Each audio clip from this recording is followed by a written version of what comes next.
Hello बच्चों, कैसे हो आप लोग? एकदम मस्त। बहुत बढ़िया बहुत बढ़िया बहुत बढ़िया। तो बच्चों, आज के अपने इस लेक्चर में हम लोग कंटिन्यू करने वाले हैं refraction of light through a prism. Okay बच्चों, तो हम स्टार्ट करने वाले हैं रिफ्रैक्शन ऑफ लाइट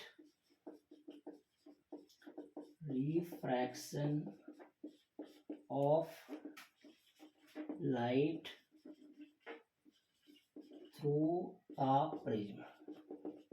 क्या पढ़ेंगे बच्चों हम लोग आज? Refraction of light through a prism. पूरा इसका हम लोग आज पोस्टमार्टम करेंगे refraction of light through a prism का। बस आपको क्या करना बच्चों, बहुत ही पेशेंस से कॉपी पेन लेकर बैठ जाना है। वीडियो को एक बार समझ करके अपने आप से इसकी प्रैक्टिस करना है। ये एग्जाम के पॉइंट ऑफ व्यू से बहुत ही इंपॉर्टेंट टॉपिक होता है, आप सभी को मालूम भी है। ठीक है, तो बिना किसी डिले किए हुए, बिना किसी लापरवाही के इस टॉपिक को हम लोग बहुत अच्छे से समझते हैं। ओके, तो माई सेल्फ भूपेंद्र यादव, आपके अपने YouTube channel play with physics. Okay, तो लेट्स सी। हम बात करते हैं बच्चों, सबसे पहले प्रिज्म होता क्या है, what is a prism. Clear है? तो ध्यान देना बच्चों, प्रिज्म क्या है?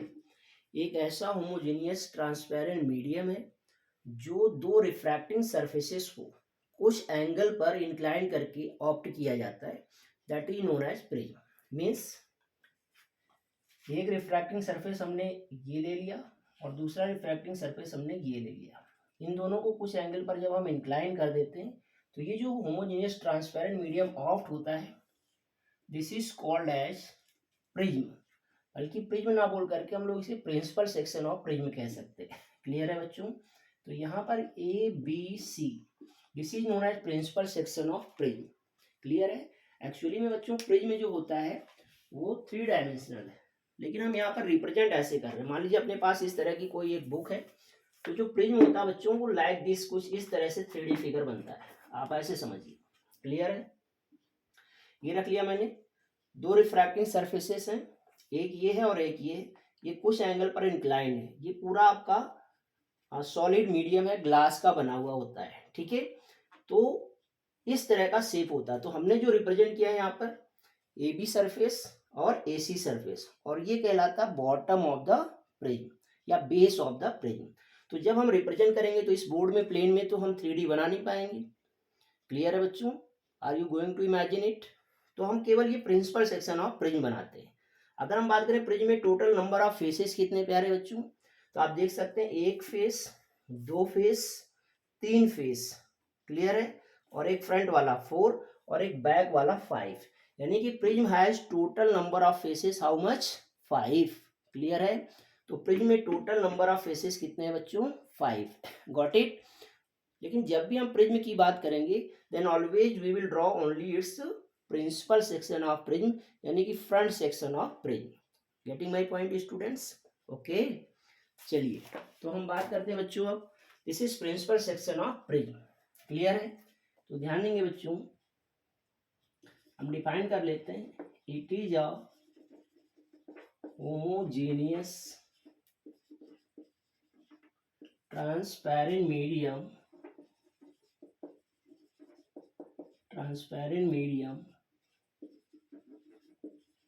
bounded by two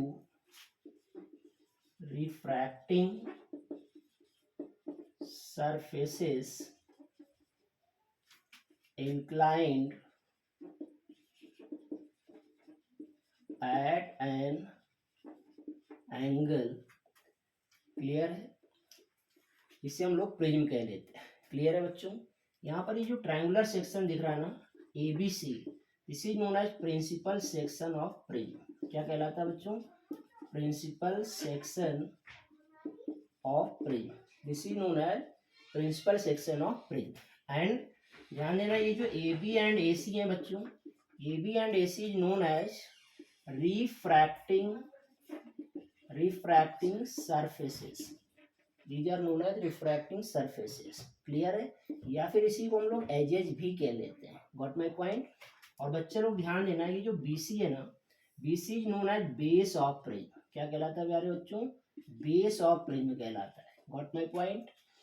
और ये जो एंगल ए है ना, angle A is known as apex angle, ध्यान देना टर्मिनोलॉजी पता होना चाहिए, या फिर इसी को कहा जाता है बच्चों एंगल ऑफ प्रिज्म, या फिर इसी को कहा जाता है एंगल ऑफ रिफ्रैक्शन भी कह लेते हैं कभी कभी। क्लियर है?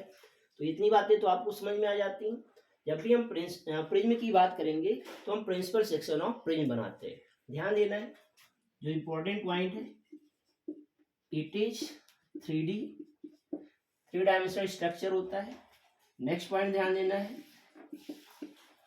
इट हैज 5 फेसेस या सरफेसेस लिख सकते हैं। क्लियर है बच्चों? ये ध्यान देना है।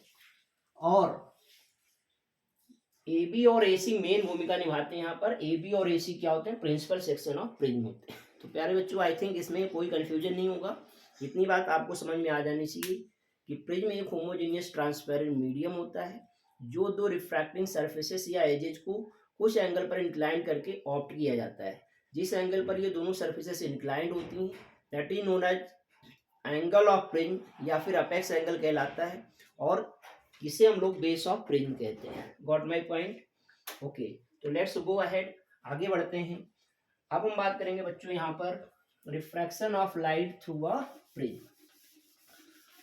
तो refraction of light through a prism को स्टडी करने के लिए कुछ ज़्यादा नहीं, हमें बेसिक 2-3 फंडामेंटल्स की नीड होती है, जो आपको ऑलरेडी मैं प्रीवियस लेक्चर में बता चुका हूँ। जैसे कि जब भी कभी लाइट रे एक ट्रांसपेरेंट मीडियम से दूसरे ट्रांसपेरेंट मीडियम में जाती है तो इंटरफेस पर क्या होता है? दो पॉसिबिलिटी होती है, या तो लाइट रे विल बेंड टुवर्ड्स नॉर्मल या फिर मूव्स अवे फ्रॉम नॉर्मल। दोनों आपको कंडीशंस पता है। तीसरी बात आपको ध्यान रखनी है, how to use Snell's law, that is second law of refraction, कैसे इस्तेमाल करते हैं, ये चीज ध्यान देना। क्लियर है? तो हम बात करते हैं प्यारे बच्चों, यहाँ पर ध्यान देंगे। मान लिया कोई एक लाइट रे यहाँ से चलना स्टार्ट करिए स्ट्रेट वे। ओके बच्चों, तो this is a light ray. Clear है? It is also known as incident light ray. इधर साइड के मीडियम का मान लेते हैं एयर है, इधर भी एयर है, और ये जो मीडियम इसका है प्रिज्म का दैट इज ग्लास। क्लियर है?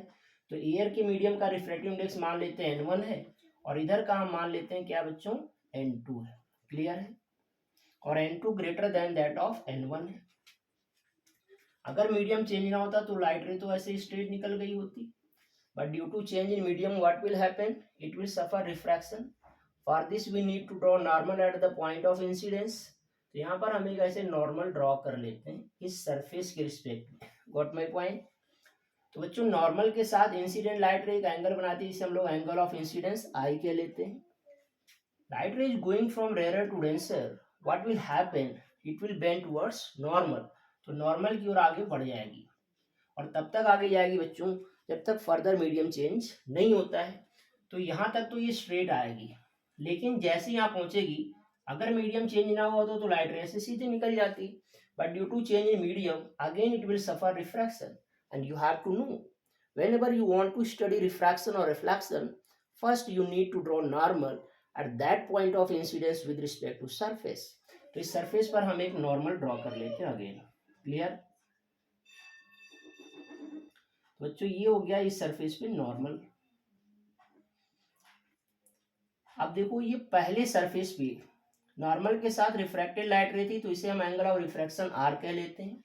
ये दूसरे सरफेस पर एंगल ऑफ इंसिडेंस है तो इसे हम लोग आर डैश कह लेते हैं। वैसे आई लिख सकते थे लेकिन आर डैश रिप्रेजेंट कर रहे हैं। What will happen now? अब क्या होगा प्यारे बच्चों, पहले सरफेस पे हम बात करते हैं। यहाँ पर लाइट रे सीधे गई नहीं, अपने पास से मुड़ गई, तो जितना मुड़ जाती है इसे हम लोग एंगल ऑफ डेविएशन कहते हैं। क्योंकि फर्स्ट सरफेस पर डेविएशन हम देख रहे हैं तो इसे हम लिखेंगे बच्चों Δ1। क्या लिख लिया जाएगा? Δ1। ऐसे दूसरे सरफेस पे light ray going from denser to rare, what will happen? It will not go straight way but move away from normal. तो सीधे ना जाकर के नॉर्मल से दूर जाती है, इसको ऐसे बढ़ा देते हैं। Got my point? And this is known as emergent light ray. क्या कहलाती है बच्चों ये? This is known as emergent light ray. और नॉर्मल के साथ ये जो एंगल बनाती है this is known as angle of emergence, और इसे ई से लिख लेते हैं। Got my point? और अपने पास से जितने एंगल से मुड़ जाती है, this is known as angle of deviation at second surface delta to.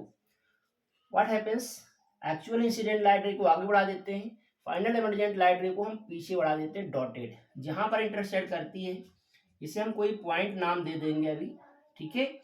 क्योंकि ये डेल्टा टू तो वर्टिकली अपोजिट, ये भी क्या हो जाता है डेल्टा टू। लाइट रे का ओरिजिनल एक्चुअल पाथ ये था, फाइनल इमर्जेंट पाथ ये है, तो this is final angle of deviation delta जो हम कैलकुलेट करना चाहें। क्लियर, इसे नॉमिनेट कर लेते हैं, मान लेते हैं ये P, this is Q, this is R and this is S। Clear है, और इसे हम मान लेते हैं D पॉइंट है and this is point E। Got my point बच्चों, समझ आ गया, और A यहाँ पर अपेक्स एंगल है। क्लियर है बात, इतनी ध्यान देना, यहाँ पर मैं लिख लेता हूँ, बहुत अच्छे से समझेंगे बेटा। यहाँ पर जो PQ है this is known as incident light ray, got my point. And जो QR है बच्चों, QR is known as refracted light ray, this is known as refracted light ray. Okay बच्चों, और ध्यान देना है, ये जो RS है, RS is known as emergent light ray, this is known as emergent light ray. And ध्यान देना बच्चों, एंगल A जो है this is known as apex angle, this is known as apex angle. Got my point.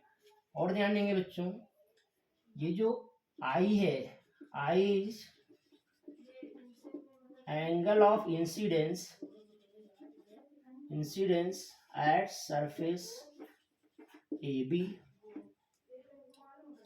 R known as angle of refraction at surface AB, and R dash is known as angle of incidence, angle of incidence at surface AC, and E जो है बच्चों this is angle of emergence, angle of emergence at surface AC। Got my point. ध्यान देना, delta one क्या है, this is बच्चों angle of deviation, angle of deviation eight surface AB, and delta two is angle of deviation at surface AC, and delta is the final angle of deviation, final angle of deviation. Got my point. तो बच्चों यहाँ पर हम क्या करेंगे, इसके material के refractive index का एक्सप्रेशन फाइंड आउट करेंगे, यानी कि n कैलकुलेट करेंगे, फिर उसके बिहाफ पर आगे भी बढ़ेंगे। Got my point. तो बच्चों ध्यान देना है, सबसे पहले हम बात करते हैं since at point Q, at point Q point पर हम बात करें बच्चों, तो देखो ये जो डेल्टा वन और R है, इन दोनों का सम I के इक्वल होना चाहिए। एकदम बात क्लियर है, तो हम लिख सकते हैं बच्चों delta one plus R equal to I। So what we get, delta one equal to हो जाएगा बच्चों I माइनस R। क्लियर है। इसी तरह से हम बात कर लेते हैं एट पॉइंट R, तो R पॉइंट पर बच्चों देखा जाए तो delta two plus R dash equal to E, तो डेल्टा टू क्या आ जाएगा बच्चों E minus R dash. Got my point. तो यहाँ तक तो बात समझ में आती है। अब हम यूज करेंगे बच्चों ये वाला triangle DQR, getting all of you, DQR दिख रहा है ये ट्रायंगल DQR। तो हम लिखते हैं यहाँ पर, बहुत ध्यान समझेंगे, इन ट्रायंगल DQR बच्चों किसी भी ट्रायंगल का ये जो एक्सटीरियर एंगल होता है ना, वो अपने अपोजिट दो इंटीरियर एंगल के सम के इक्वल होता है। अरे पता नहीं है क्या तुम सबका? अरे यार, आपने 7th क्लास में मैथ्स में पढ़ा होगा, जब आपने वहां पर पढ़ा होगा ट्रायंगल प्रॉपर्टी, बिल्कुल बताया गया होगा। चलो 7वें में नहीं बताया गया तो 9वीं में पढ़ा होगा। क्लियर है। तो ये ध्यान देना है कि ये जो एक्सटर्नल एंगल होता है ना, वो अपने अपोजिट दो इंटीरियर एंगल के सम के इक्वल होता है। इसका मतलब हम लिख सकते हैं delta equal to delta one plus delta two. अब डेल्टा वन की वैल्यू यहाँ से और डेल्टा टू की वैल्यू यहाँ से धर दो, एमा धर दो भैया। तो delta two equal to delta one की औकात क्या आ गई I minus R, plus delta two की औकात यहाँ से धर दो, ई माइनस आर डैश, कछु नहीं करना है, आई और ई को एक साथ धर लेते हैं, तो आई प्लस ई होई का, और यहाँ देखो माइनस माइनस कॉमन कर लो, तो ये भी प्लस हो गया, R plus R dash. Let this be question number 1। कौनो दिक्कत परेशानी समस्या तो अभी बताए दो भैया, है कौनो दिक्कत? अरे हो ही तो अब ही बताए दो, नहीं है चलो आगे बढ़ लेते हैं, ठीक है। अब क्या करते हैं, हम यूज करेंगे बच्चा लोग इस ट्रायंगल का, ध्यान देना, क्यू ई आर का, ठीक है। तो ध्यान दो, हम बात कर रहे हैं in triangle Q E R. देखो जरा, किसी भी ट्रायंगल के तीनों इंटीरियर एंगल का सम कितना होना चाहिए, 180। अब कह दो ये भी नहीं पढ़ा, अरे ये तो बचपन में से पढ़े हो ना भैया सब लोग, कि किसी भी ट्रायंगल के तीनों एंगल का सम कितना होता है, 180 डिग्री होता है। पता नहीं तुम्हें सुना है कि नहीं सुना है, भैया हम तो सुने हैं तो सुना रहे हैं, सुन लो ध्यान से। क्या होता है, R plus R dash plus equal to 180 degree, ठीक है, कन्फर्म एकदम। इसे बना लेते हैं क्वेश्चन स्मॉल ए, कोई दिक्कत परेशानी? अब आगे बढ़ लेते हैं, ध्यान दें।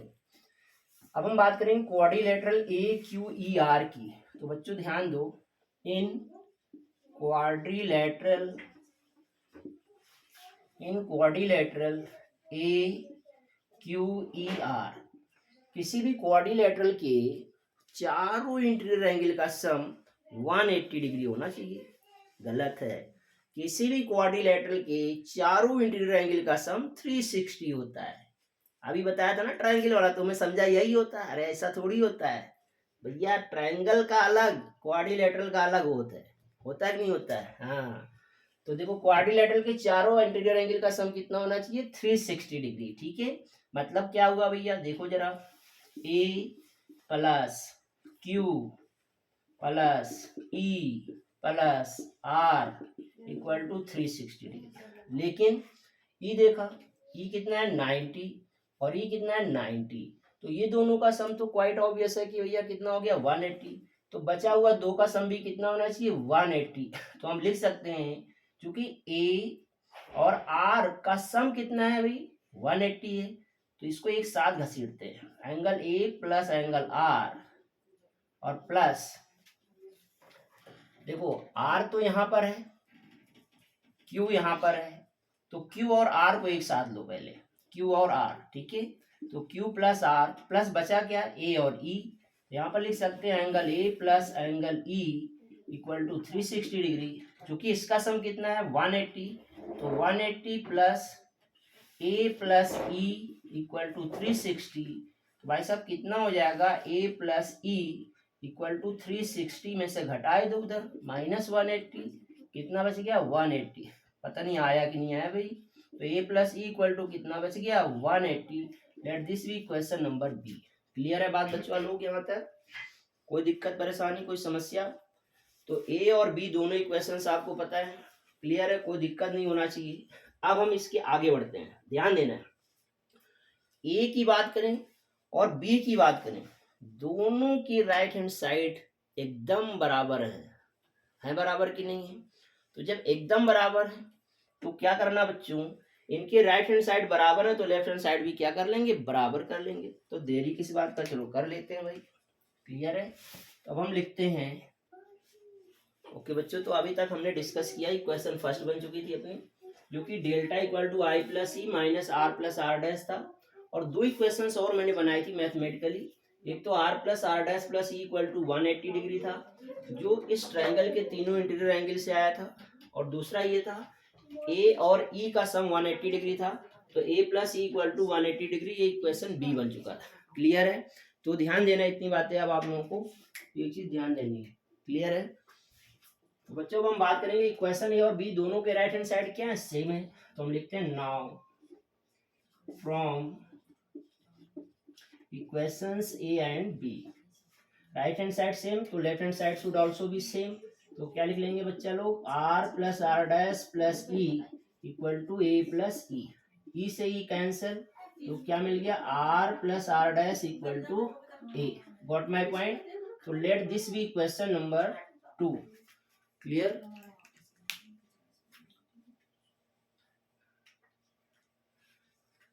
तो R plus R dash equal to A हो गया बच्चों, अब हम ये वैल्यू इक्वेशन फर्स्ट में प्लेस कर लेते हैं।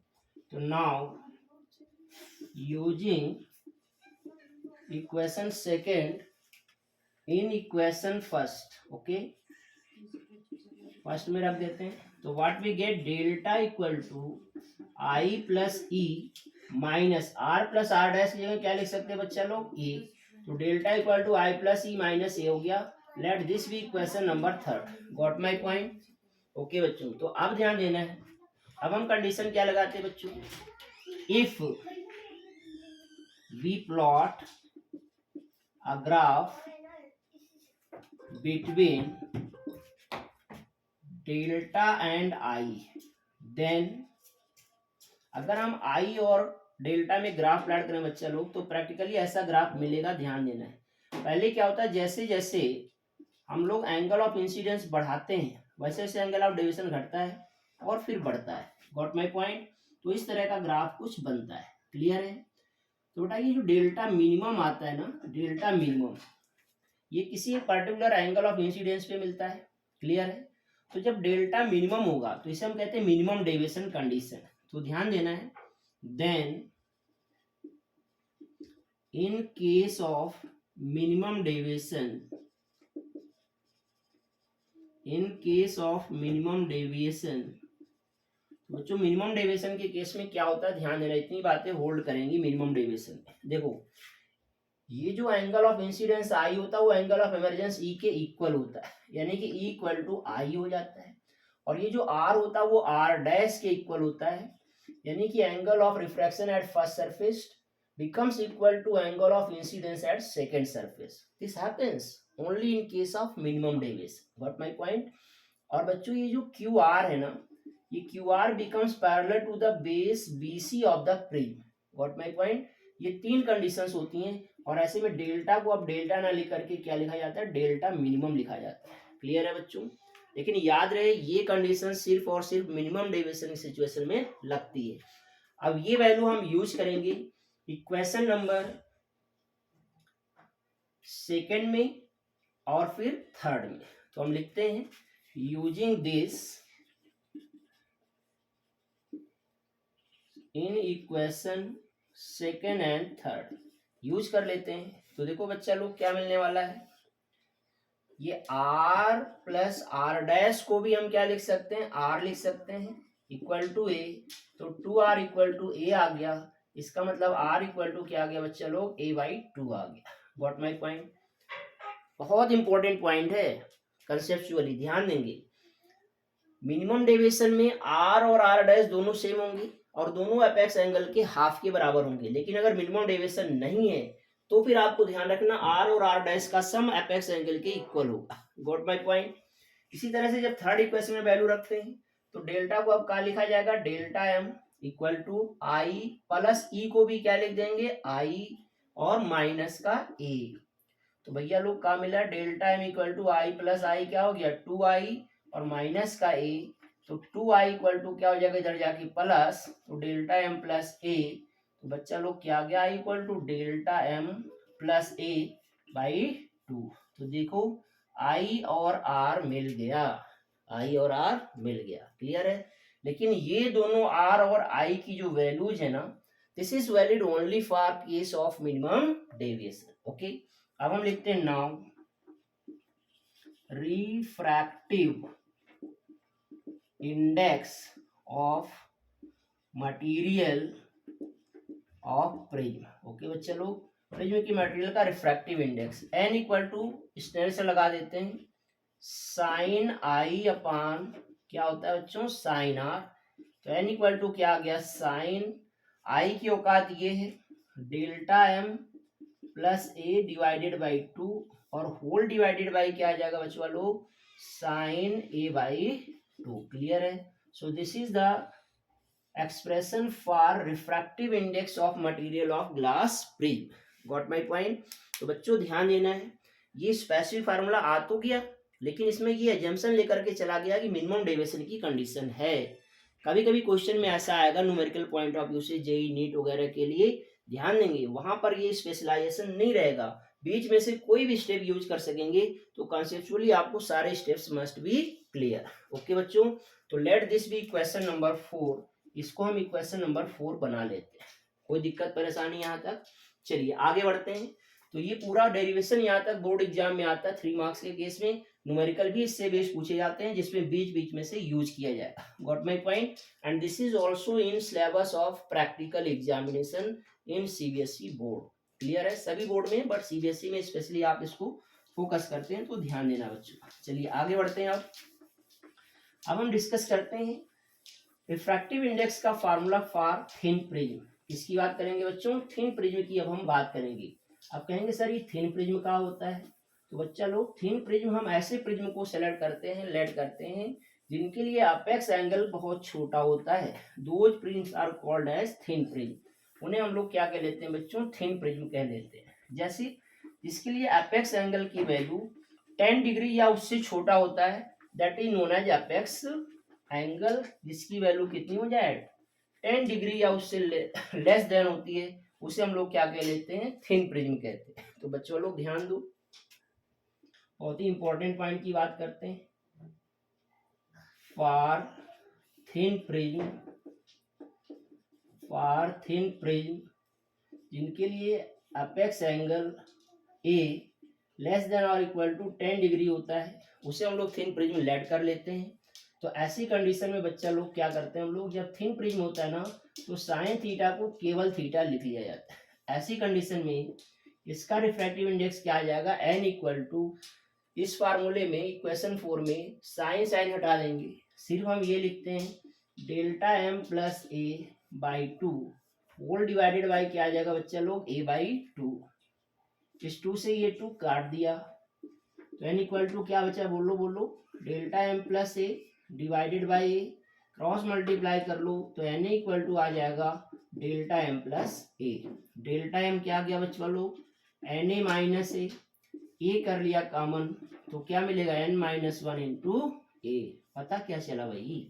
पता ये चलता है किसी भी प्रिज्म का जो लाइट रे का सफर डेविएशन होता है वो रिफ्रैक्टिव इंडेक्स और एंगल ऑफ प्रिज्म या फिर एपेक्स एंगल पर डिपेंड करता है। तो ध्यान देना बच्चों, यहाँ पर दो बातें हैं। डेल्टा एम डिपेंड करेगा किस पर? रिफ्रैक्टिव इंडेक्स पर। और डेल्टा एम डिपेंड करेगा किस पर? एंगल ऑफ प्रिज्म पर। किसी दिए गए पर्टिकुलर प्रिज्म के लिए अलग अलग कलर का डेविएशन अलग अलग होगा, क्योंकि अलग अलग कलर के लिए refractive index of material goes to be different, अलग अलग होता है। तो जब n अलग होगा तो डेल्टा भी क्या होगा? अलग अलग होता। तो यहीं से कंसेप्ट डेवलप होता है किसका? डिस्पर्जन ऑफ लाइट का। किसका डेवलप होता है बच्चों? डिस्पर्जन ऑफ लाइट का। क्लियर है? तो यहीं पर मैं कवर करता हूँ डिस्पर्जन ऑफ लाइट। क्लियर है बच्चों? तो ध्यान देंगे, ये तो समझ में आया कि अलग अलग कलर की लाइट रे का रिफ्रैक्टिव इंडेक्स क्योंकि अलग अलग होता है, जिसके चलते वो लाइट रे प्रिज्म से अलग अलग एंगल पर क्या होती है? डेविएट होती है। Got my point? अब यहाँ पर एक चीज और बच्चों रिमाइंड करने योग्य है, ध्यान देंगे। जैसे मान लो यहीं पर मैं डिस्कस करता हूं dispersion of light. Dispersion of light क्या होता है बच्चा लोग? ध्यान देना। जैसे हम किसी प्रिज्म की बात कर लेते हैं, तो जब भी कभी किसी प्रिज्म से व्हाइट लाइट पास होती है ना, ये है व्हाइट लाइट रे। क्लियर है बच्चों? व्हाइट लाइट रे से पास हुई तो काजे से तो लाइट रे को ऐसे निकल जाना चाहिए था, बट ऐसा नहीं होता है। ये अपने कंस्टिट्यूएंट 7 कलर्स में ऐसे बट जाती है। क्यों बढ़ जाती है? उसके पीछे का लॉजिक अभी मैंने बताया, फिर से डिस्कस कर लेता हूँ। ठीक है बच्चा लोग, ये हो जाता है, ये 7 कलर्स आ जाते हैं। इसमें हम लोग इस तरह से बना लेते हैं। क्लियर है बच्चों? तो आपने देखा क्या, जब भी कभी लाइट रे, व्हाइट लाइट रे किसी प्रिज्म से पास होती है ना, तो अपने कंस्टिट्यूएंट 7 कलर्स में क्या हो जाती है? बट जाती है। और इसी फिनोमिना को बच्चों क्या कह लेते हैं? डिस्पर्जन ऑफ लाइट कह लेते हैं। Got my point? तो आप देखते हैं इसी फिनोमिना को हम लोग डिस्पर्जन ऑफ लाइट कह लेते हैं। और सबसे नीचे आता बच्चा लोग वायलेट कलर, सबसे टॉप पर जाता है रेड कलर, बाकी के कलर इसके बीच में आते हैं विबग्योर। इस ऑर्डर में चलते हैं। और जैसे जैसे नीचे से ऊपर जाते हैं वेवलेंथ बढ़ता है और बच्चा लोग रिफ्रैक्टिव इंडेक्स ऑफ मटेरियल घटता है। ठीक है, अगर पूछा जाए तो अपने एक्चुअल पास से सबसे ज्यादा किस कलर की लाइट रे मुड़ गई, वायलेट, और सबसे कम कौन से कलर की लाइट मुड़ रही है, रेड। क्लियर है, इसका मतलब सबसे ज्यादा डेविएशन किसका हुआ, वायलेट का, सबसे कम डेविएशन किसका हुआ, रेड का। Got my point. तो ध्यान देना है, सिंस अभी फार्मूला मैंने बताया कि जो डेल्टा होता है बच्चा लोग वो n-1 इंटू ए होता है। इस केस में व्हाइट लाइट रे के लिए एपेक्स एंगल सबके लिए क्या है, सेम है, लेकिन since refractive index of violet is more than that of refractive index of red, तो जिसका रिफ्रैक्टिव इंडेक्स ज्यादा उसका डेविएशन भी ज्यादा, तो delta V greater than that of delta R. Question आता है एग्जाम में कि जब कभी व्हाइट लाइट रे प्रिज्म से पास होती है तो ऐसी कंडीशन में किस कलर का डेविएशन सबसे ज्यादा होता है, किसका कम होता है, और ज्यादा होता तो क्यों, कम होता है तो क्यों, तो उसका कारण ये। तो अगर बच्चा लोग कोई आपसे पूछ ले कि भाई डिस्पर्जन का बेसिक कॉज क्या है, तो हम यहाँ पर लिख देते हैं the main cause of dispersion, the main cause of dispersion is different refractive index, different refractive index of material of prism is different for different color। Clear है बात बच्चे लोग। अब अगर यहीं पर हम एक सिंगल कलर की लाइट रे भेजते, रेड कलर की या ग्रीन कलर की या येलो कलर की केवल भेजते, तो उसमें थोड़ी हो जाता डिस्पर्जन भाई साहब, क्योंकि इसमें सिंगल कलर की लाइट रे होती, सिंगल वेवलेंथ होती, तो रेड भेजते तो रेड ही मिलता, ग्रीन भेजते तो ग्रीन ही मिलता। केवल ये डिस्पर्जन तब होता है जब व्हाइट लाइट रे पास होती है। Got my point. तो जिससे हम लोग बोलते हैं ये तो कलर ग्रुप है, अगर सिंगल कलर की लाइट आती है तो that is known as monochromatic light ray. तो जब भी कभी मोनोक्रोमेटिक लाइट रे प्रिज्म से पास होती है तो उसमें कोई डेविएशन नहीं होता है। एक और बात यहाँ पर बच्चा लोग ध्यान देना है, ये लाइट रे जब भी इधर को जाएगी ना तो हमेशा बेस ऑफ प्रिज्म की तरफ ही आती है। क्यों?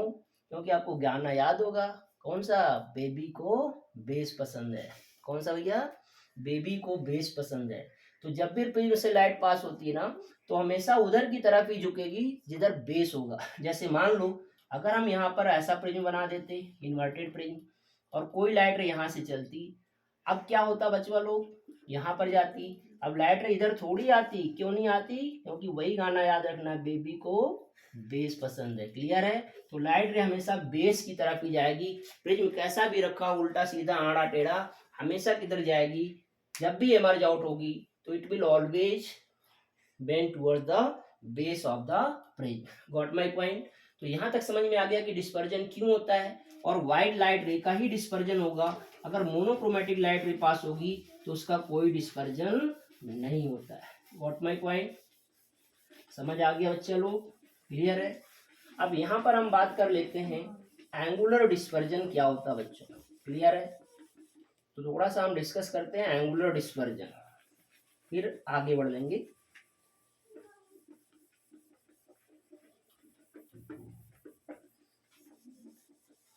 बच्चों हम बात करते हैं एंगुलर डिस्पर्जन क्या होता है, क्लियर है। Let us see what is angular dispersion. बच्चों अभी आपने सीखा कि जब भी कभी किसी प्रिज्म से व्हाइट लाइट रे पास होती है देन इट गेट्स डिवाइडेड या distributed in its constituent 7 colours which is known as dispersion. और ये जो 7 कलर्स हमें मिलते हैं स्क्रीन पर, those are known as spectrum of white light ray. क्या कहलाता है, स्पेक्ट्रम ऑफ व्हाइट लाइट रे कहलाता है। तो ध्यान देंगे यहाँ पर थोड़ा सा मैं लिख देता हूँ शॉर्ट में, spectrum of white light ray क्या मिलता है बच्चों, विबग्योर मिलता है, विबग्योर ऑर्डर में मिलता है हमें स्पेक्ट्रम, ठीक है। And this is known as visible spectrum. क्या कहलाता है बच्चों, ये विजिबल स्पेक्ट्रम होता है। क्या कहलाता है, विजिबल स्पेक्ट्रम कहलाता है। Got my point. अब हम यहाँ पर बात करने वाले बच्चों एंगुलर डिस्पर्जन, एंगुलर डिस्पर्जन। तो एंगुलर डिस्पर्जन क्या है बच्चों, ध्यान देंगे,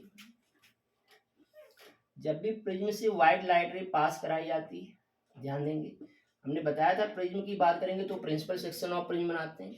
यहाँ से व्हाइट लाइट रे आएगी, स्ट्रेट जाना चाहिए था बट जाएगी नहीं। क्यों नहीं जाएगी आपको भी मालूम है, सबको मालूम है। यहाँ पर सबसे नीचे आ गई और एक लाइट रे यहाँ पर आ गई। क्लियर है बच्चों लोग, ये आ गया। आप मुझे बता पाएंगे ये वाइट लाइट रे है, ये अपेक्स एंगल है, और ये वायलेट लाइट रे है, और ये क्या है, रेड लाइट रे है।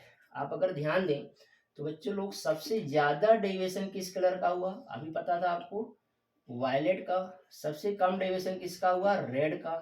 इनको अगर हम बैक साइड इंक्रीज करा दें बच्चों, बैक साइड इंक्रीज करा दें तो आप देखेंगे दोनों कहीं ना कहीं दूसरे को इंटरसेक्ट करते हुए अपीयर होंगे, ठीक है।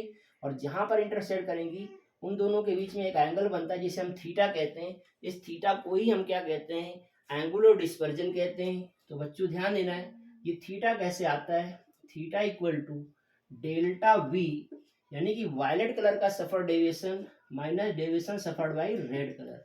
This is known as angular dispersion. This is basic formula for angular dispersion, okay. But अभी मैंने बताया था कि डेल्टा इक्वल टू होता है n-1 इंटू ए। तो बच्चों लोग वायलेट कलर के लिए क्या आ जाएगा, NV-1 इंटू ए, और रेड कलर के लिए क्या आ जाएगा, NR-1 इंटू ए।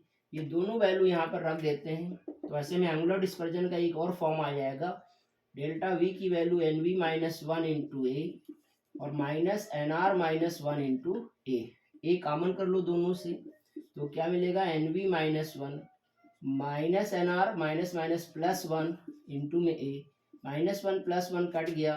तो बच्चों थीटा इक्वल टू क्या आ गया, NV माइनस NR इंटू ए।